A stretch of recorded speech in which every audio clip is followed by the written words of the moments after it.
θέλω να προσέξεις κάτι πολύ σημαντικό στη σχέση σου.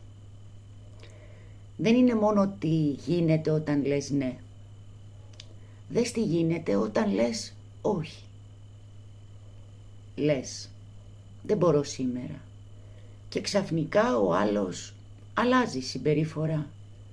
Σου μιλάει ψυχρά, σε αγνοεί, σου δημιουργεί ενοχές.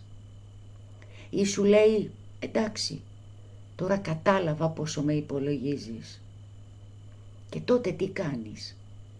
Αρχίζεις να σκέφτεσαι, μήπως το παράκανα, μήπως έπρεπε να το κάνω. Και τελικά παίρνεις πίσω το όχι σου. Θέλω λοιπόν να θυμάσαι κάτι. Η αντίδραση του άλλου στο όριό σου δεν σημαίνει ότι το όριό σου είναι λάθος.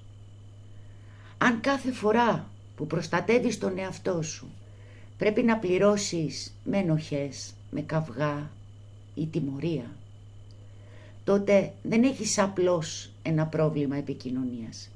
Έχεις ένα μοντέλο που χρειάζεται να το δεις. Και θέλω να αρχίσουμε να δουλεύουμε πάνω σε αυτά πολύ πιο ουσιαστικά. Γι' αυτό το επόμενο διάστημα ακολούθησέ με στο Facebook. Εκεί ετοιμάζω κάτι που θέλω πραγματικά να είναι διαφορετικό. Θέλω να δημιουργήσω μια ομάδα, μια κλειστή ομάδα στο Facebook. Και στο Facebook γιατί αυτή η πλατφόρμα μου δίνει αυτή τη δυνατότητα, όπου κάθε μήνα θα δουλεύουμε πάνω σε μια συγκεκριμένη θεματολογία. Μπορεί να είναι σχέσεις και όρια, μπορεί να είναι αυτοπεποίθηση, να είναι διαχείριση σκέψεων και συναισθημάτων, μπορεί να είναι αλλαγές που θέλεις να κάνεις στη ζωή σου.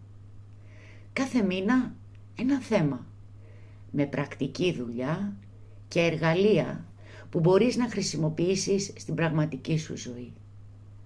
Δεν θέλω να σου δίνω απλώς ένα βίντεο και να σε αφήνω να λες «Ωραία, και τώρα τι κάνω?» Θέλω να υπάρχει ένας χώρος όπου θα δουλεύουμε μαζί. Γι' αυτό αν θέλεις να είσαι εκεί όταν ανοίξει, ακολούθησέ με στο Facebook από τώρα. Θα αρχίσω να σου δίνω εκεί περισσότερες πληροφορίες για το πώς θα λειτουργήσει. Και θέλω να το φτιάξουμε μαζί από την αρχή. Είμαι η Χάιτα Χρυσάνθη, NLP Coach, δημιουργός της Χάιτα NLP Coaching Method, μέσα από την οποία εκπαιδεύω